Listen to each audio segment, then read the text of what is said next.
to Thespiana 2017. There's a wonderful quote in your little program guide here. The stage is a magic circle where only the most real things happen, a neutral territory outside the jurisdiction of fate, where stars may be crossed with impunity. A truer and more real place does not exist in all the universe. Well, it's a little easier to keep people in the magic circle when you have costumes and things like that, and music and all the other things. We just have, these are read plays, read by professional actors. It's going to take a combination of how good the script is and how good the actors are to keep you in that magic circle. But I think you will find that you are in that magic circle very quickly and you will stay there. These are really wonderful performances.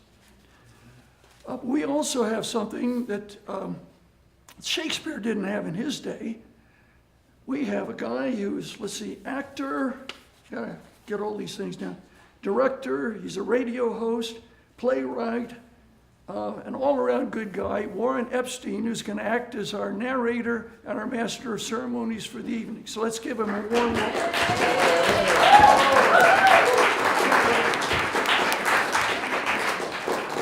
Thank you, Judd. I want to give a big hand to Chuck Cabell, who started this whole thing. And, how many people, by applause, were here last year?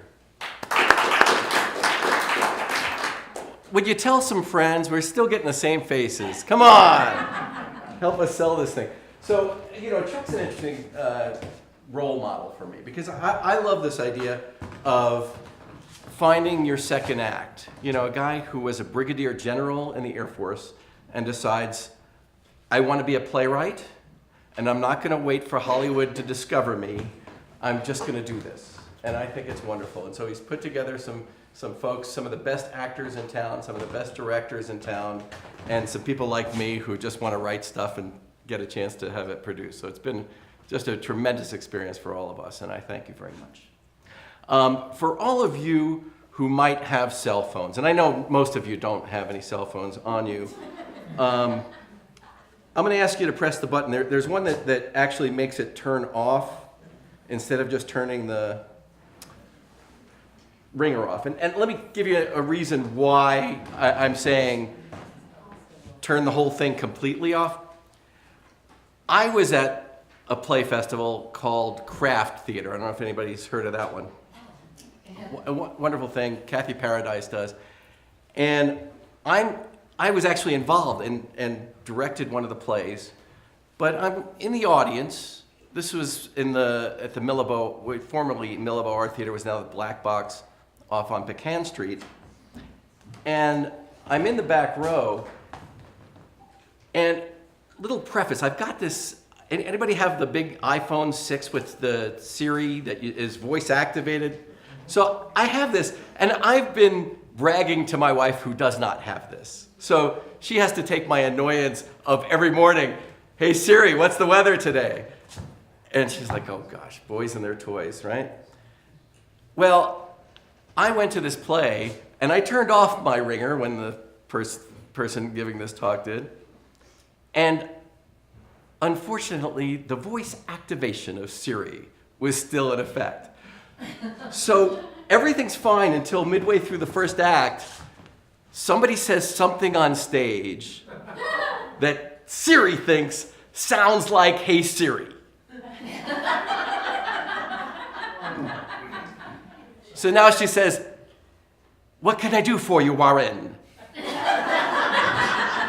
In a British accent, because I have a thing for British women, but I won't get into that. So not only, this is worse than ringing, because not only has it gone off, which sometimes you can pawn off to the person next to you, but she has called me out by name. And there's a little ding that goes off to indicate now she is recording and finding out what I'm asking her, which is nothing. And I'm trying to find out on this new phone where the turn-off switch is when she says, I'm not understanding you, Warren. This is not good. I realize I can't get to the turn off, so I'm going to get to the thing that turns off the app so you can swipe them off, right? Unfortunately, instead of swiping off the app, I actually activated my Audible app. Now it's reading a science fiction novel by Isaac Asimov. The actors, many of whom were actually backstage and still talking to me remarkably, because they were soldiering on and trying to go on with this whole thing while I was going, all of which to say, please, turn off your phone. Anyway, we have a wonderful evening for you this afternoon. It's an afternoon, but we're calling it an evening because it's such a performance. You want to feel like you're having a wonderful date. And enjoy the show.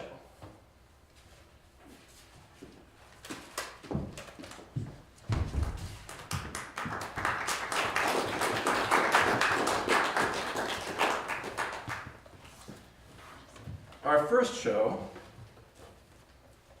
if I can find it here, was written by Chuck Cabell, directed by Sally Walker, and it's a wonderful story about friendship, about love, and a very special dating site, and it is called Date to Mate. The setting is a park bench at 10 a.m. on a beautiful October day in a New York suburb. As the scene opens, Cathy is sitting on the bench, fiddling with her iPad. Alice arrives with 2 paper cups of coffee from Starbucks.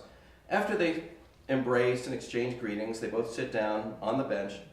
Cathy puts her coffee cup next to her and continues to fuss with her iPad somewhat distractedly.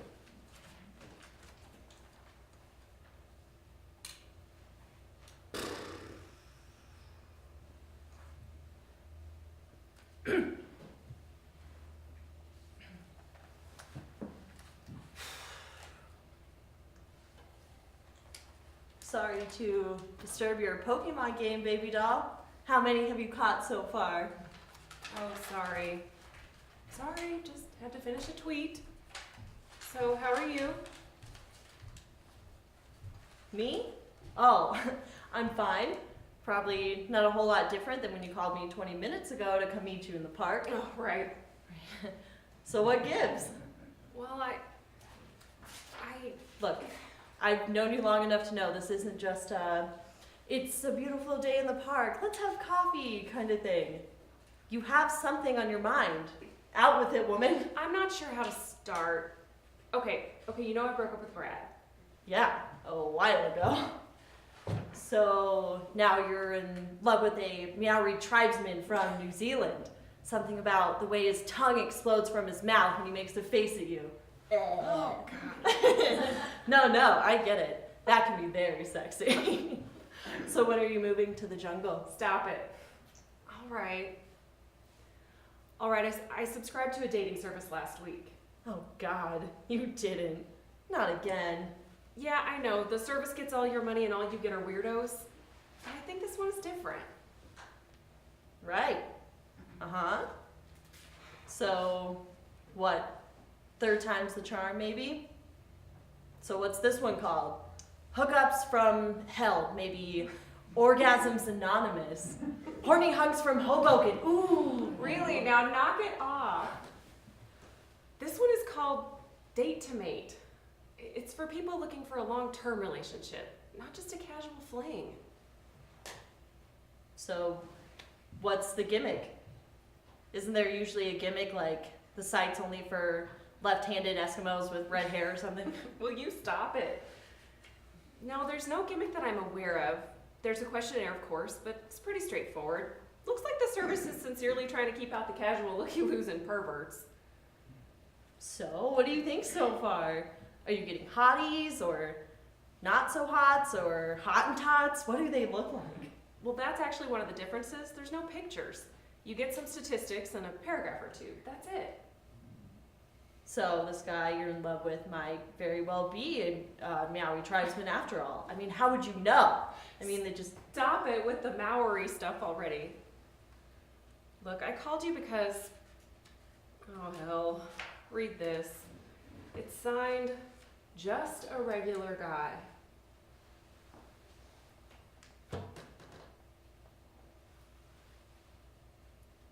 34 years old, 6'2", Hunter College graduate, class of 2004.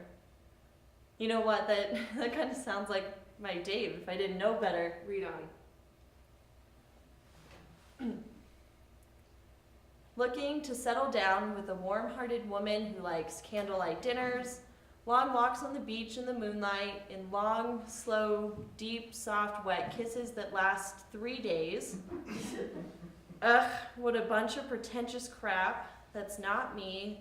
That's Kevin Costner in the movie Bull Durham. Here's what I'm looking for. A woman that will be proud of me for what I do, not for what she wished I did. That would go to a ball game with me instead of trying to drag me to a symphony all the time. That would be at home with a cold beer waiting for me when I got off work rather than at the office, sending me yet another text message saying she would be late. That's a woman I could treat like a princess and take to my heart forever. Are you the one? Signed, Just a Regular Guy. You're starting to scare me, Cats. That really could be Dave. Are you thinking the same thing? I mean, you wouldn't be showing me this unless, Look, the three of us have been buds since elementary school, and I don't want to screw that up by planting doubts where there shouldn't be. But if you ask me if it really could be Dave, I'd have to say yes, it sorta does sound like him. Are you guys in trouble? gosh, no, at least I don't think so. Well, have you been pretty tied up with work lately? Yes, but you see, there's this new project and the boss is making... And what about the ball game comment? You used to like to go to ball games with Dave. Since when are you into the symphony? I don't know. The boss has taken it into her head that I need more culture or something, and she and her husband have season tickets and box seats, but they do a lot of last-minute traveling, so... So that's what you do instead of whatever Dave might have been planning? Or even what the two of you have been planning together? Dave likes music. It's not like I'm forcing him or anything, and he's never said anything. Are you saying you think maybe he's a bit resentful?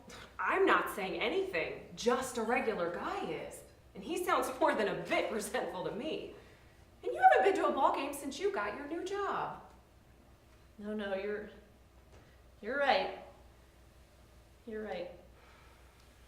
So, when did Just a Regular Guy sign up? How long has this been going on? Well, I haven't been checking every day, but this entry wasn't there Sunday, and today's Wednesday, so maybe Monday or Tuesday, I guess? Did something happen over the weekend? No.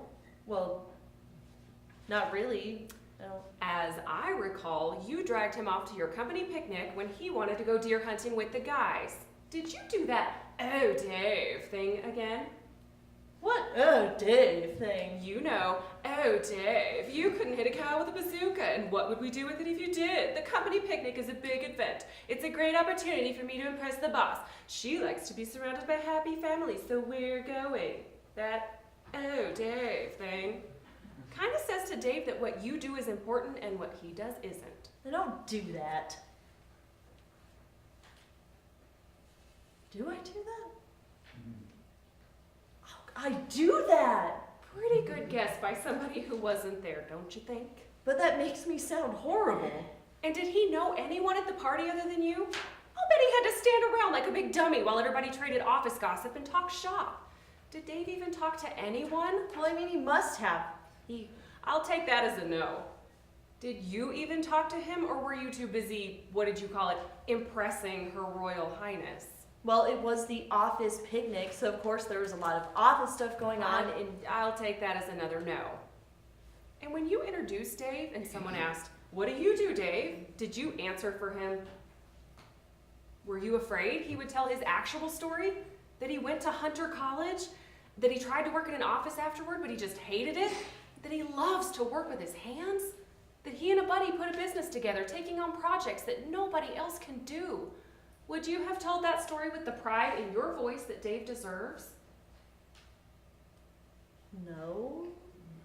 I just mumbled that he's in the construction business and Change the subject. You don't think Dave feels that, even if he doesn't ever say anything. Just a regular guy sure feels it. Gosh, I never thought that. Hey, this number in the lower left-hand corner, what is it? What's it say now? 56. Wow, it was only 47 an hour ago. Wow. 47 or 56 what? Hits. Think of them as likes on Facebook. These are women, maybe even some men these days, who are interested in just a regular guy. Oh my god. Does that mean he's contacted with all these people? Not necessarily, but they've all shown an interest. Maybe he has followed through with some of them by now, maybe even made a date. So now you're thinking this really is Dave? Yeah. Yeah, I guess I am. Everything you said is true, and Dave has seen Bull Durham 6 times. So, what do I do about the 56 or so people that Dave is messing with and vice versa?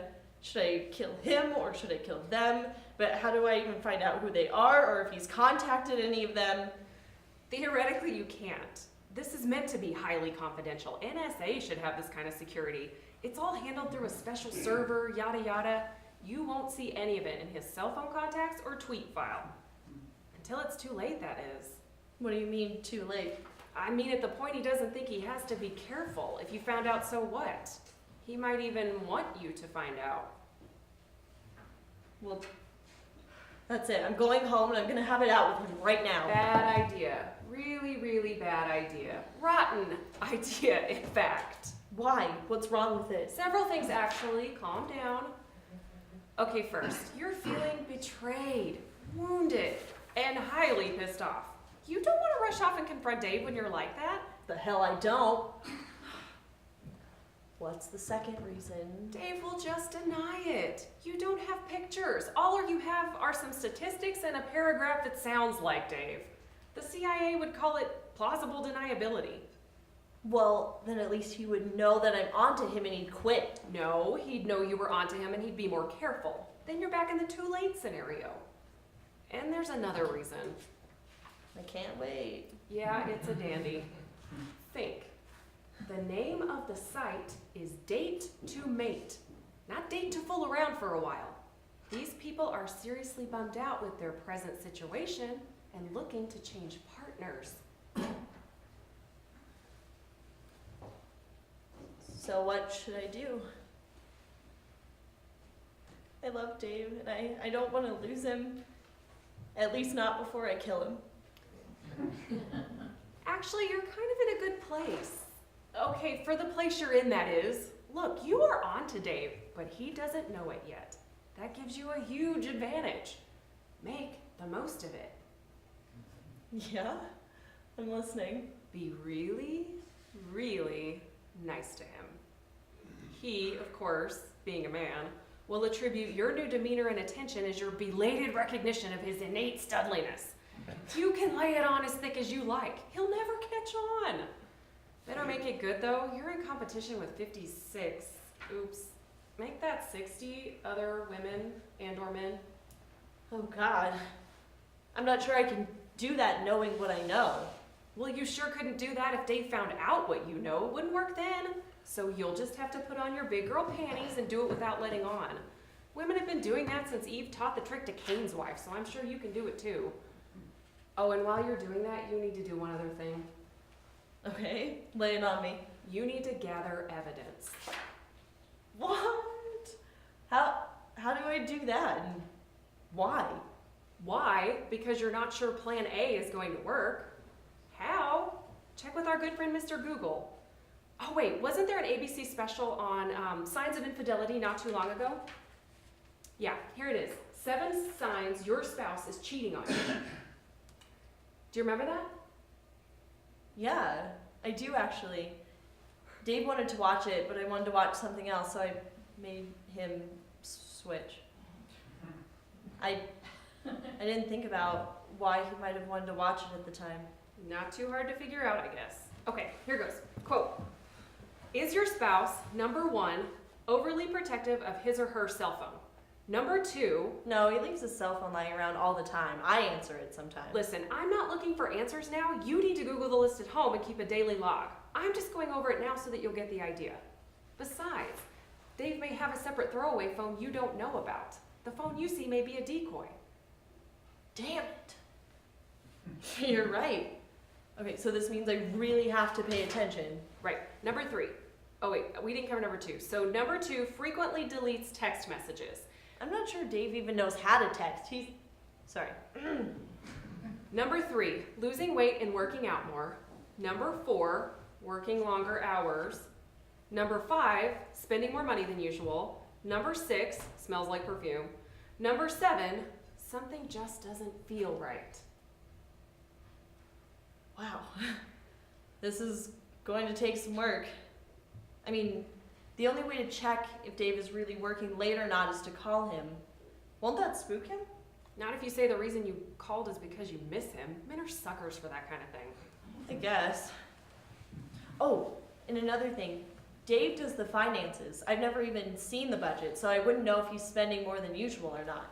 What if something happened to Dave? You killing him, for example? Wouldn't it be a good idea for you to be savvy about your household finances anyway? Dave is pretty organized. It shouldn't be that hard to figure out. Unless Dave keeps a separate set of books! Damn it. Okay. Cats, looks like I have a mission. We used to give our little mission cutesy names, remember? Like, Project Bully Be Gone. I'm too upset now, though. Hey, I'll call you when I have a better handle on this. I'm okay. I'll be calm. It is 10 days later, back at the park bench. Alice, with a huge smile on her face, is seated but rises to greet Cathy. As they embrace, Alice starts bubbling over. So, how's Mission Kiss and Tell? I take it you had a good week? Oh my god. Oh my god. It was like Dave was just waiting for me to pay some attention to him. I was worried about laying it on too thick, but you were right. The thicker I laid it on, the more he lapped it up. So tell me.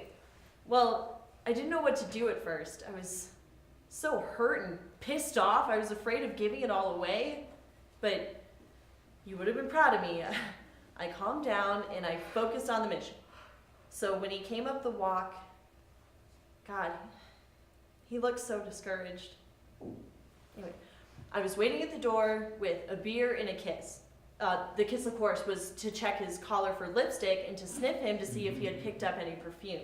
Good. Negative on both. Good. That's 2 of the 7 danger signals. What next? Then I suggested he take a nice shower before dinner, which he did, giving me a chance to check his cell phone for calls, messages, and tweets. Again, negative. Excellent. Then what? The next items, diet and exercise, that's a gray area. He's doing it, but because of doctor's orders.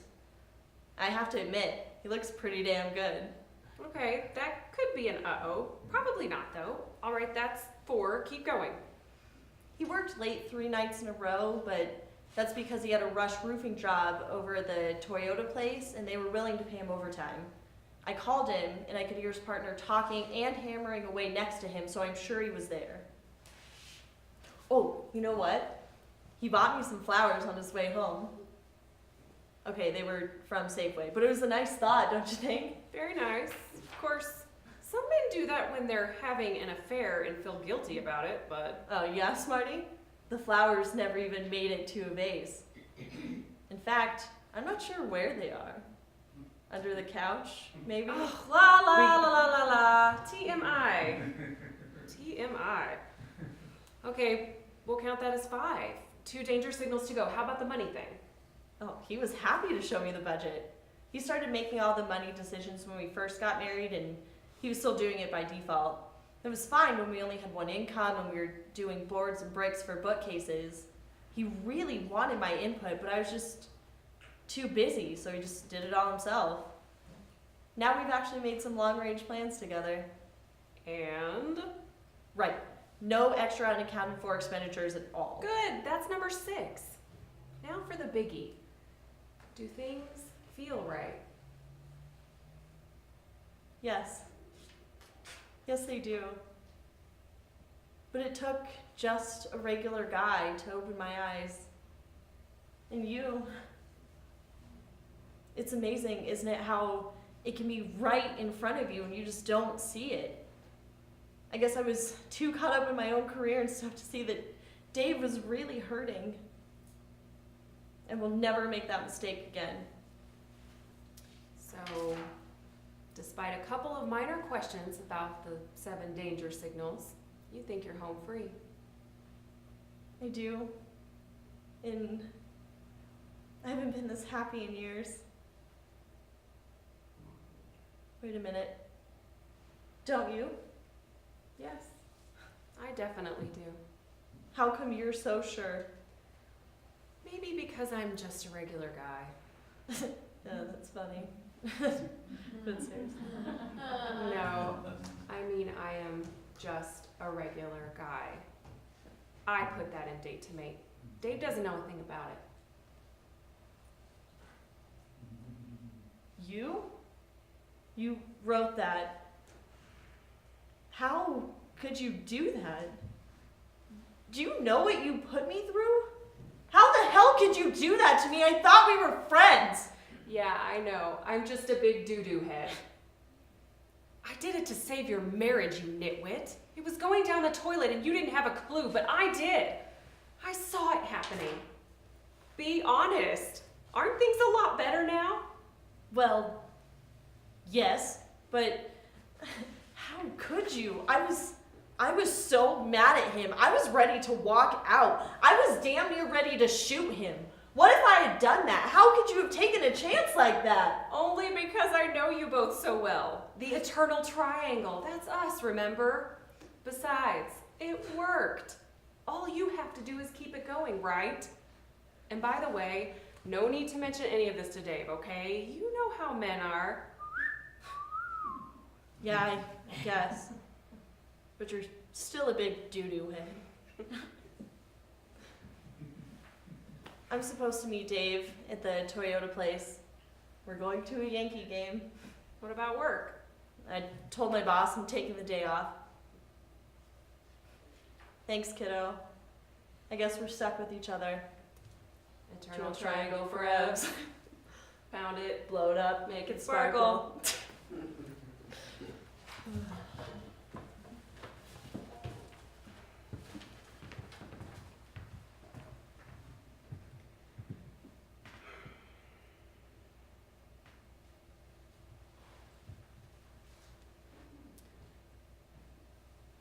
Hi yourself, Dave. What are you... Oh my god, how high? 70 feet? Heck, that's not bad. We got higher than that in high school. Don't fall off, okay? Dave, listen, Alice is on her way over there, so I'll let you go, but first I want to ask you a question. Have you noticed a difference at home lately? Wow. Really? And yes, I did have something to do with that. I showed her your post in Date to Mate 10 days ago. I thought it was you right away, Dave, and so did Alice. Jeez, we've only known each other since the 4th grade. She doesn't think it was you now, though. Why not? Because I just now told her that I was the one who made that post, not you. I said I thought it was the only way to get you two jerks back together. Yeah, real drastic. But so was your stupid post on Date to Mate in the first place. I might have let it go until you started getting all those responses. I had no idea there were so many desperate women in peak skill. By the way, just a regular guy figure out who Miss Fortune's child is? You did PM her 5 times. Yeah, she really liked you too. Yep. You bet I thought about it. I've been feeling pretty lonely since Brad and I broke up. We had our fling, Dave. It's not you and me, it's you and Alice. We've known that since we were 10 years old. So pull the post and quit screwing around. I won't tell her it was actually your post if you won't. Yeah. I love you too, you big lug. And have fun at the ball game. Ciao.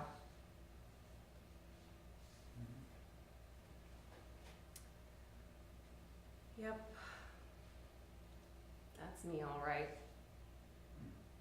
I'm just a big doo-doo head.